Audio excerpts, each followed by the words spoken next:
이 에베소서가 교회론을 다루고 있기 때문에 오늘 본문이 교회의 목적이 무엇인가를 설명하는 내용입니다. 저희들이 이제 목장을 준비하면서 목장에 5 기둥이 있는데 그 첫 번째 기둥이 전도예요. 목장의 목적이 전도입니다. 교회의 목적이 전도고 성도의 살아가는 이유가 영혼을 구원하는 전도의 목적이 있습니다. 오늘 예배소서 2장 오늘 본문이 구원받은 성도의 목적, 교회의 목적, 이것이 영혼을 구원하는 데 있다는 것을 설명하고 있습니다. 이 부분을 좀 저희들이 같이 살펴볼까 합니다. 오늘 2대지만 하고요. 나머지 대지는 저희들이 수요 모임 또 금요 모임에 같이 나누도록 하겠습니다. 제가 이번 주에 밥 쇼그넬이라는 선교학자의 미국 교회의 통계를 낸 것을 보았습니다.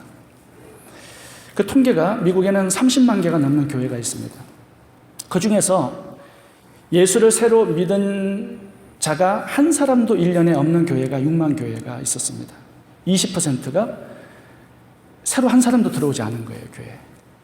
그리고 85%의 교회가 성장이 멈추고 마이너스 성장이고 소멸해 가는 단계입니다. 없어져 가는 단계예요. 미국 내 크리스찬 43%는 모든 종교가 비슷하기 때문에 어떤 종교를 가져도 상관없다라고 대답을 했습니다. 43%. 그리고 미국에 1년 동안에 문을 닫는 교회의 숫자가 한 주에 60개, 1년에 3,120개가 문을 닫는다고 그래요, 미국 내. 한국하고 거의 비슷한 숫자입니다. 그리고 더 놀라운 사실은 성도 중에 전도를 한 번도 해보지 않은 성도의 퍼센테이지가 97%였습니다. 그러니까 3%는 이렇게 전도에 열심을 내고요. 97%는 그냥 구경꾼으로 왔다 갔다 하는 거예요, 교회를. 미국 교회가 예전과 같지 않습니다. 한국 교회도 마찬가지지만. 커밋 롱이라는 신학자가 미국 교회를 이렇게 표현했습니다. 오늘날은 옛날 우리 선조들보다 교육도 많이 받고 좋은 건물과 멋진 교회를 가지고도 영혼을 구원하지 못하고 있고, 우리는 사람 낚는 어부가 아니라 수족관을 지키는 관리인에 지나지 않고 남의 수족관에서 서로 물고기를 훔치는데 열심을 내고 있다. 우리 오늘날의 교회를 잘 표현한 것 같아요. 교회를 관리하는 관리인으로 우리가 있는 것 같아요. 그런데 그게 시간이 지남에 따라서 성도들이 죽기도 하고 또 교회를 떠나기도 하고 믿음을 포기하기도 하기 때문에 전도하지 않으면 교회는 살 길이 없습니다. 이 한국 교회와 미국 교회, 오늘날의 모든 교회들 세태기를 맡고 있는 이유는 97%의 성도들이 아무것도 하지 않기 때문에 그렇습니다. 3%의 성도들만 전도를 하는데 이거 가지고는 안 된다라는 거예요. 여러분 한번 생각해 보세요. 지금 전쟁 중이에요. 근데 97%의 군인들이 놀고 있어요. 3%만 싸우고 있어요. 전쟁에서 이기겠습니까? 절대로 이길 수 없죠. 이 하나님의 전도 명령과 이웃의 영혼을 구원하는 이 하나님의 명령, 이것에 우리가 전혀 관심이 없다라는 것입니다. 무엇에 관심이 있어요? 돈 버는데, 사업을 늘리는데, 내 배를 채우는데, 살찌는데 굉장히 이기적인 목적을 가지고 우리 성도들이 살고 있다는 것입니다. 디모데후서 2장을 보시면 하나님께서 우리를 그리스도의 군사라고 표현했습니다. 전투인. 내가 그리스도 예수의 좋은 군사로 나와 함께 고난을 받을지니 군사로 다니는 자는 자기 생활에 얽매이는 자가 아니요 이는 군사로 모집한 자를 기쁘게 하려 함이라. 에베소 6장도 보시면 전신 갑주를 입으라고 얘기하면서 우리를 그리스도의 전투군사로 불렀다라고 말씀을 하고 있습니다.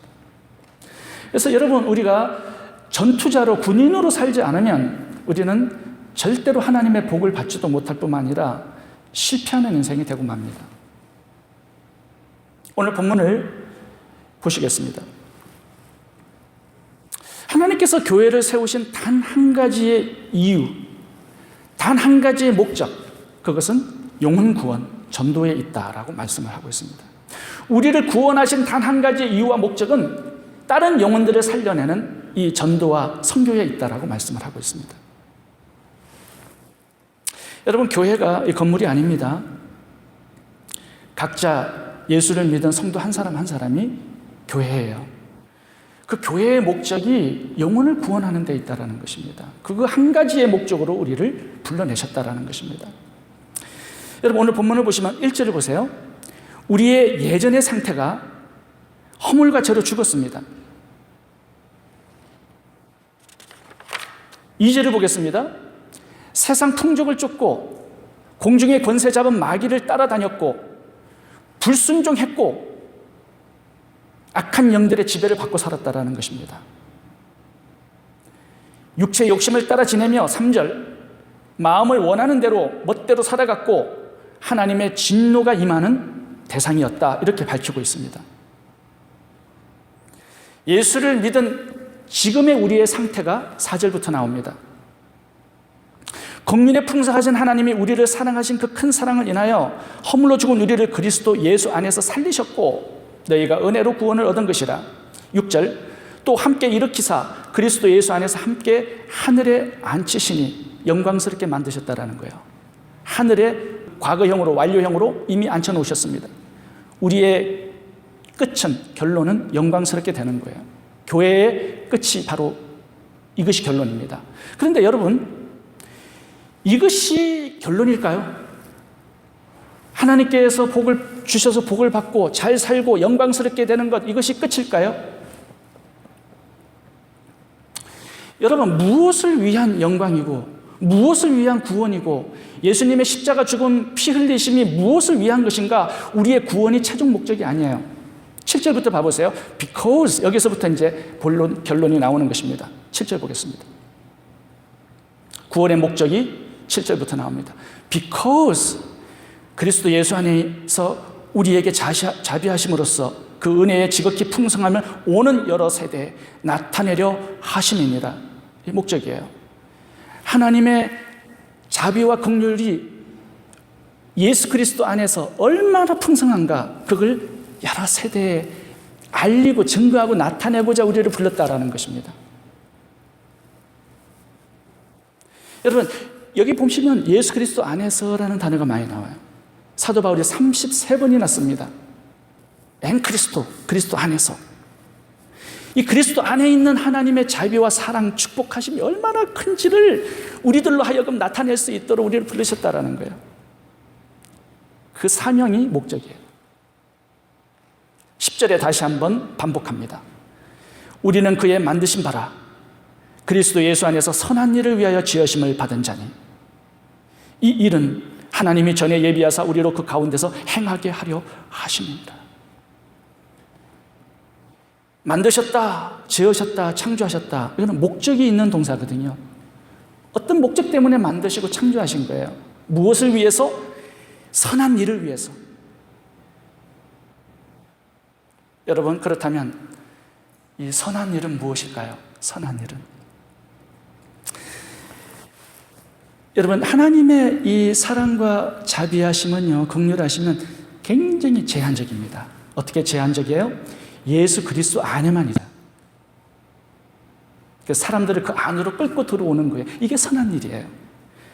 하나님의 진노의 대상이었던 그 자녀들, 옛 풍속을 쫓고 마귀의 악한 영들의 지배를 받고 살았던, 내 마음대로 살았던 그 인생들을 그리스도 안으로 끄집어 들어오는 것, 이게 선한 일이라는 거예요.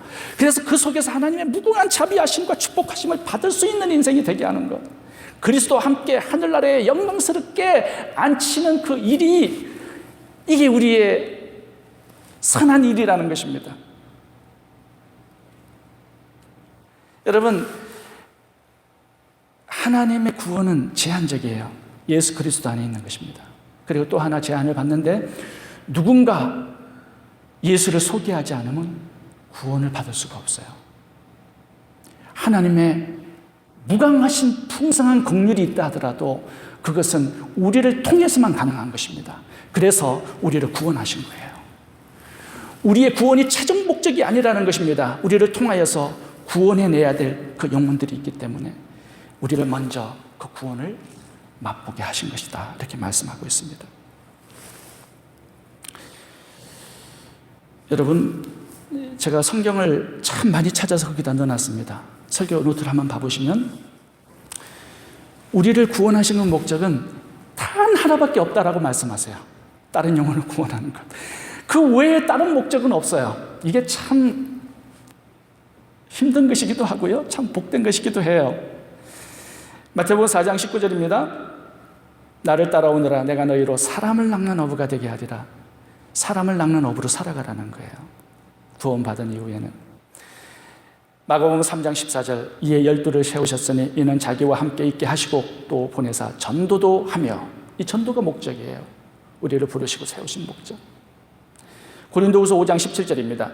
우리를 새로운 피조물로 만드셨다고 얘기하시는데 우리를 자기와 화목케 하시고 그걸로 끝난 게 아니에요. 우리에게 화목케 하는 직책을 주셨어요. 전도의 사명. 그리스도를 대신하여 사신을 삼으신 거예요. 이게 우리를 구원하신 목적입니다. 베드로전서 2장 9절입니다.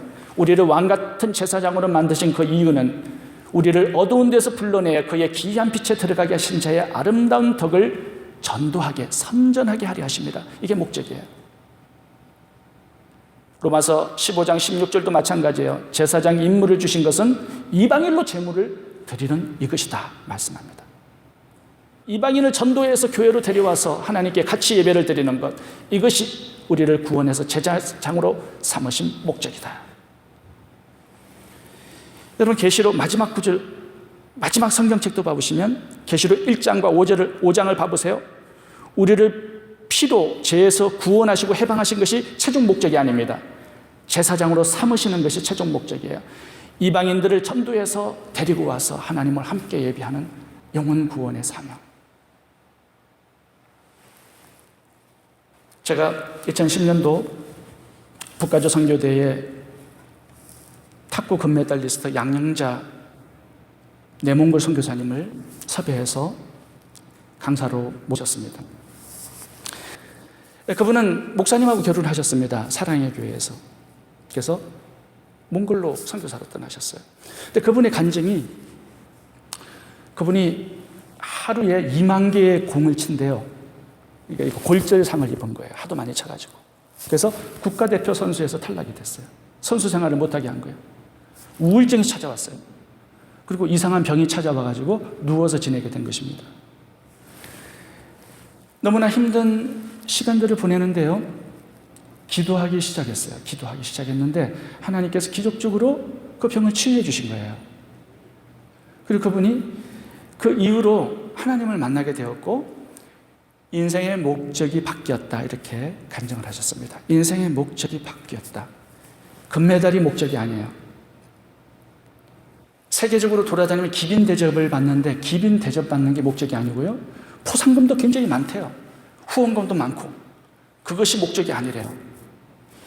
이 모든 것을 통하여서 어떻게 하면 예수 그리스도를 전할까, 영혼들을 구원할까, 그것이 이분의 목적이, 인생의 목적이 딱 된 것입니다. 근데 희한하게요, 그때부터 하나님의 기쁨과 즐거움이 그 10년 가운데 가득 채워졌다고 말씀을 하셨어요.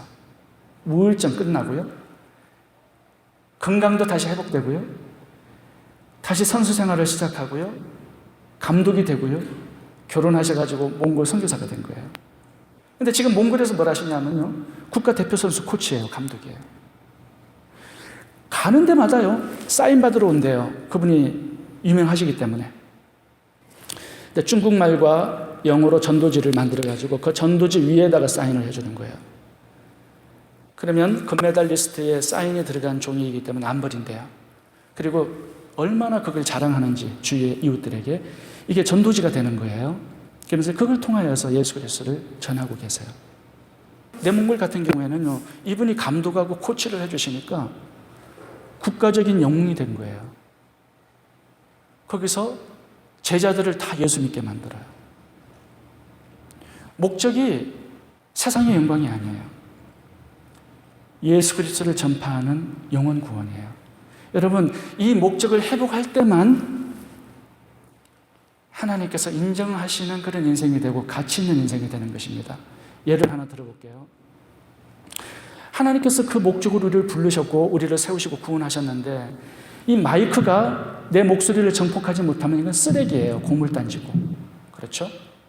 제 기타가 1,600불짜리입니다, 여러분. 굉장히 비싼 기타예요. 근데 이게 음을 제대로 내지 못하면요, 이건 쓰레기예요. 마찬가지로 하나님께서 한 가지 목적으로 우리를 구원하시고 부르셨어요. 근데 목적대로 인생을 살아가지 않아요. 돈, 성공, 명예, 큰 사업이 내 목적일 경우에 그거는 쓰레기 인생밖에 되지 않는 것입니다. 그걸 명심하셔야 돼요. 여러분, 두 번째, 오늘 본문의 두 번째 대지를 보시면 우리를 하늘에 앉히셨다라는 말씀이 나옵니다. 이게 굉장히 좀 어려운 말씀이에요. 제가 잘 이해가 되지 않았어요. 어떻게 주님의 보좌에 우리가 앉아요? 굉장히 이상한 말씀이에요. 함께 살리셨다, 함께 일으키셨다라는 별 오해가 없습니다. 그런데 하늘에 함께 앉히셨다라는 말은 도저히 이해가 되지 않아요. 어떻게 주님의 그 보좌의 자리에 내가 앉을 수 있는가? 그래서 제가 성경을 좀 찾아봤어요. 그런데 이 계시록에 보좌에 대한 이야기를 많이 하세요. 그런데 하나님의 우편 보좌에는 예수님의 보좌만 있는 게 아니었습니다. 24장로들의 보좌도 함께 있고요, 우리의 보좌도 함께 거기에 있어요. 누가 앉는 거예요? 주님께서 맡기신 사명을 충성스럽게 잘 감당하는 자들이 앉는 자리예요. 이렇게 영광스러운 직분을 우리들에게 주신 것입니다. 근데 또 하나의 굉장히 중요한 이유가 있습니다. 여러분, 이것은 과거 완료형으로 기록되어 있어요. 이미 과거에 결정되었던 사실입니다. 우리가 예수를 믿을 때 끝나버리는 사건입니다. 미래에 가면 자동적으로 그것을 보게 되고 확인하게 될 뿐이에요. 지금 이 세상에서 복잡하게 살고 있는 성도들이 하늘에 앉혀졌다. 이것은요, 우리의 소속이 더 이상 이 땅이 아니라는 거예요. 하늘이 우리의 소속이라는 것입니다. 하늘의 시민권이 우리의 시민권이라는 거예요. 여러분, 우리가 예수를 믿기 이전에는 어떻게 살았었죠? 세상 풍족을 쫓고 마귀의 조정을 받으며 살았어요. 근데 구원 이후에는 하늘나라 소속으로 바뀐 거예요. 그렇다면 누구의 지배를 받고 지시를 받고 명령을 받고 살아야 돼요? 하나님이에요. 하나님. 그 하나님의 명령이 어떻게 나오냐? 예수 그리스도를 전하라는 거예요. 이 진노의 대상들을 그리스도 안으로 들어가게끔 만드는 이 사역에, 이 영혼 구원에 충성스러운 헌신을 드리라고 말씀하고 있는 것입니다. 그 명령을 따라 살 때 그 보좌가 내 보좌가 된다라는 거예요. 제가 이번 주에 김하중 대사의 책을 한 권 읽게 되었습니다. 그분이 중국 대사로 오랫동안 중국에서 일을 하셨는데, 그분이 중국 대사였을 때 탈북이 심하게 북한에서 일어나서 그 대사관에 120명의 탈북자들이 무단 진입을 하게 된 거예요. 한국에 망명을 신청을 했습니다. 그런데 중국이 북한과 혈맹 관계이기 때문에 그 대사관 안으로 무단 침입해가지고 그 120명을 끌어낼 수 있는가? 그렇게 못해요. 왜 그렇죠?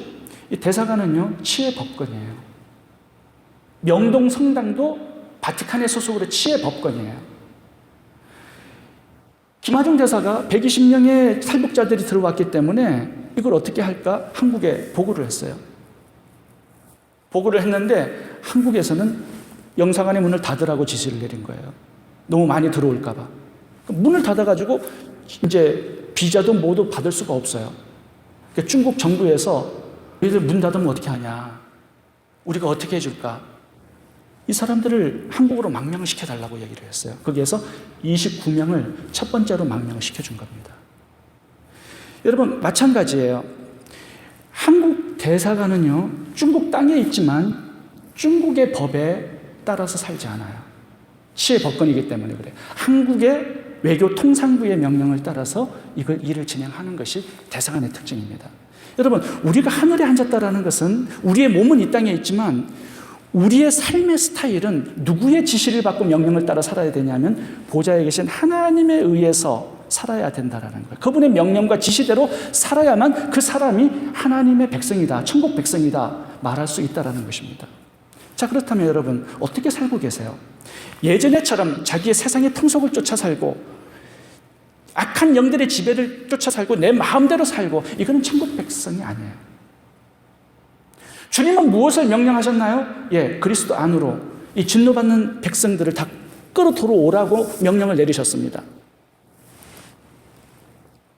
내 삶이 내가 죽고 난 다음 천국의 삶과 동일해야 된다는 거예요. 따로따로 놀면 안 된다는 거예요. 지상의 삶과 천국의 삶이 동일한 하나님의 말씀에 따라 사는 삶이 바로 구원받은 자의 삶이다. 에베소서 2장은 그걸 말씀하고 있는 것입니다. 교회의 특징은 뭐예요? 하나님의 명령을 살아가는 것입니다. 그렇다면 하나님의 명령은 무엇일까요? 제가 여기에다가 굉장히 많이 적어놨습니다. 딱 하나로 나와요. 그건 뭐예요? 영혼 구원하라는 거예요.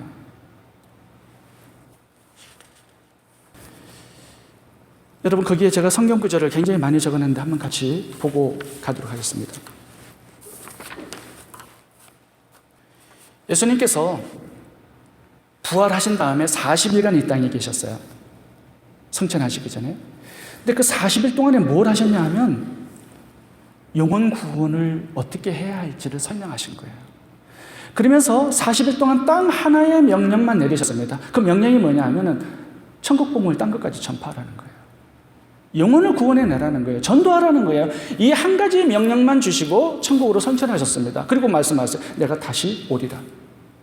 주님 다시 오실 때까지 우리 해야 할 일이 뭐예요? 교회에 해야 할 일이 뭐예요? 영혼 구원이에요. 전도예요. 선교예요. 다른 거 없습니다. 다른 것에 목적을 두고 산다. 그거는 천국 백성이 아니에요. 하늘에 앉히신 하나님의 백성이 아니란 말이에요. 그런데 여러분, 3년 반 동안 따라다니고 이제 예수님께서 승천하시기 직전에 사도행전 1장을 보시면 제자들의 관심이 예수님의 관심과 달랐어요. 제자들이 이렇게 주님께 질문합니다. 이스라엘을 회복할 때가 바로 이때입니까? 주님, 저희가 3년 반 동안 줄기차게 주님 한 분만 바라보고 따라다녔어요. 이제 로마에서 이스라엘이 회복해야 할 때가 이때입니까? 주님 부활하셨잖아요. 그렇다면 우리가 장관 자리를 하나씩 차지해야 할 때가 바로 이때입니까? 를 질문한 것입니다. 예수님의 관심은 영혼군이었고 제자들의 관심은 이 세상 것이었고 이 땅의 것이었습니다. 언제 주식값이 오르죠, 주님? 언제 내 사업에 매상이 오르고 내 사업이 성공하나요? 언제 복의 복과 넓은 지경을 언제 주실 것입니까, 주님? 이것이 우리들의 관심이다라는 거예요. 주님의 유일한 관심은 하나예요. 하늘 보좌를 버리시고 이 땅에 오신 이유, 영혼 구원입니다. 이 땅을 33년간 살았던 이유, 영혼 구원이에요. 십자가에 죽어 피 흘렸었던 이유, 영혼 구원입니다. 하나님의 유일한 관심도 영혼 구원이에요. 누가복음 15장에 보시면 이런 양, 이런 드라크마, 이런 아들을 찾으시는 하나님의 유일한 관심과 소원이 나옵니다. 성령님이 우리 속에 들어오신 이유도 단 하나예요. 땅끝까지 증인을 삼으시기 위해서 그런 것입니다. 하나님은 모든 사람의 구원을 받으며 진리를 아는 데 이르기를 원하시느니라. 주님이 교회를 세우신 이유도 단 하나, 우리를 구원하신 목적도 단 하나, 주님이 목장을 세우시는 이유도 단 하나입니다. 영혼 구원이에요. 이 목적에서 여러분 벗어나지 않으시기를 바랍니다. 복음서의 마지막 결론, 요한계시록 마지막 결론은 복음을 전하여 영혼을 구원하라는 것입니다. 그러므로 결론을 내립니다. 전도하지 않는 것은 하나님의 소원을 저버리는 자요, 하나님의 뜻을 꺾는 자요, 하나님의 명령을 불순종하는 자입니다. 내 사업, 내 직업, 내 가정, 내 물질, 내 은사와 재능, 모든 환경과 기회, 영혼 목적을 위해서만 존재하는 것들임을 믿으시기 바랍니다. 목적을 잃은 교회는 이미 죽은 교회예요.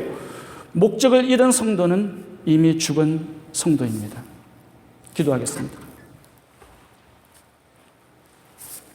여러분 다 일어서시겠습니다. 우리 한번 같이 기도하겠습니다.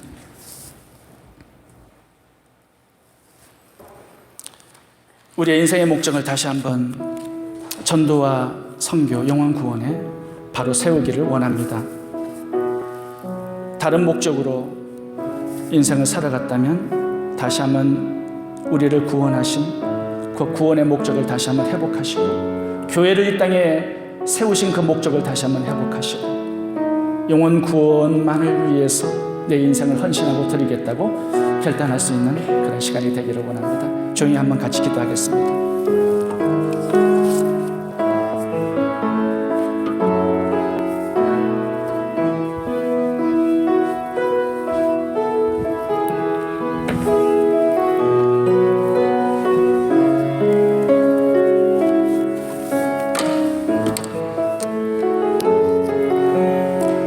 좋으신 하나님,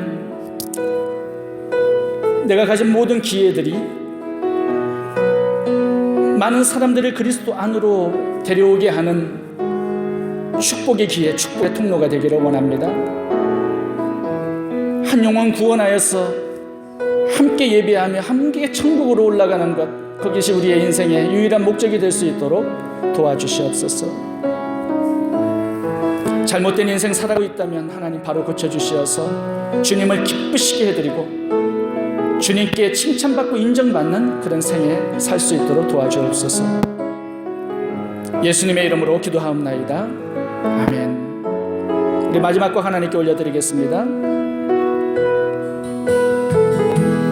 당신은 하나님의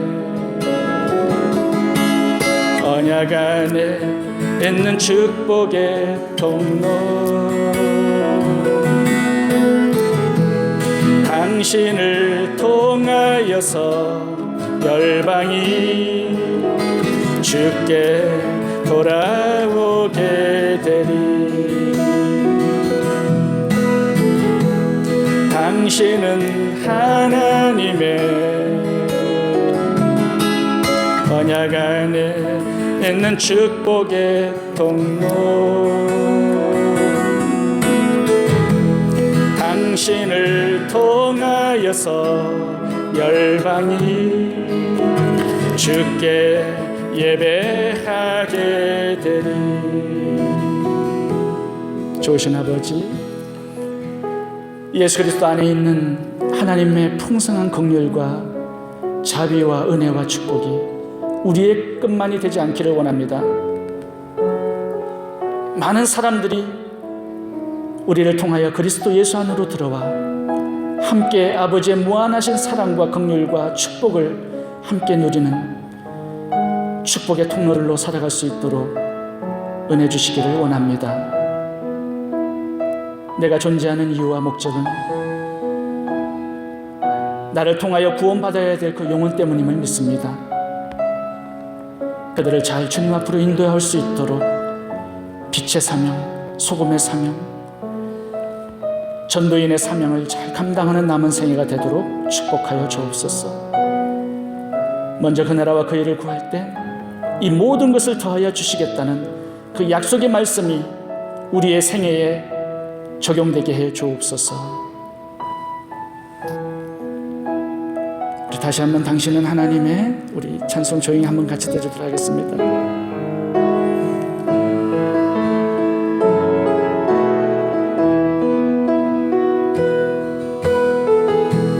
당신은 하나님의 언약 안에 있는 축복의 통로, 당신을 통하여서 열방이 주께 돌아오게 된. 당신은 하나님의, 당신은 하나님의 언약 안에 있는 축복의 통로, 당신을 통하여서, 당신을 통하여서 열방이 주께 예배하게 되리.